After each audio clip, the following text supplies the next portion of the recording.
Well, everyone, the iPhone 14 by far is one of the best phones that Apple has ever made. And I still think this is a very, very good iPhone that I'd recommend every single person to buy. And I genuinely think the iPhone 14 should probably be the next phone that every single person watching this video should buy. If you're in the market for an iPhone, and if you have like an iPhone 12 or an iPhone 11 or 10 or even older, I think this is a very, very good iPhone to buy from that perspective. The first thing I'll tell you, and the most important thing, is with its future. The iPhone 14 is probably going to be getting all the main flagship features in terms of iOS updates probably for the next 2 years. So not only will it be getting all the main flagship features that the iPhone 16 and 17s will be getting for iOS 18 and 19, but it's also going to be getting probably a majority of software updates after the fact as well. This phone is probably going to be lasting for like another 5, maybe 4 years. I think 5 is a little bit too optimistic, but at least another 4 years this phone is going to be lasting. And this in and of itself is a very, very cool thing going on for this particular device. And when you are picking up a new phone, you want it to last as long as possible. You want it to have a lot of capability. And this is an excellent phone from that perspective,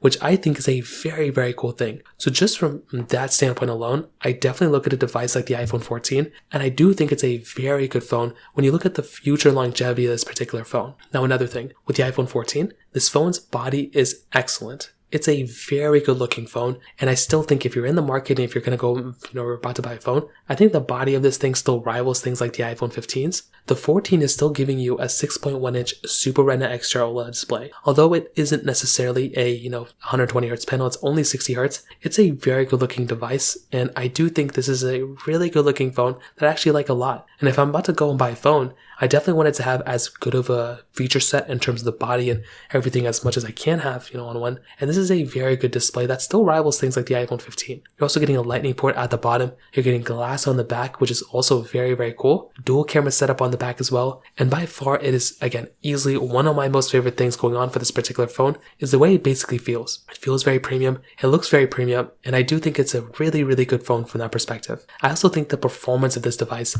is insane. It is easily one of the best performing devices I've ever had, from an iPhone. And I do think it's probably one of its biggest assets. Just being able to go ahead and buy a device like this and just being able to just basically throw anything you ever need to inside of a device is a very cool thing to have. And if I'm, again, about to go ahead and buy a device, I definitely want it to have as much performance inside of it. And the A15 Bionic and its RAM with 6 gigs is more than enough for me for the most part. So I look at a device like the iPhone 14, and I genuinely do think probably for every single person watching this video, it should probably be the next phone that you should go ahead and buy, if I'm being completely honest. So that pretty much covers it up there. If you have any other thoughts or questions, let me know in the comment section below. Hit the like button, that would mean so much, but definitely hit that subscribe button. More importantly than everything else, I love every single one of you guys. Hopefully I'll catch you guys in the next video. Peace out till then.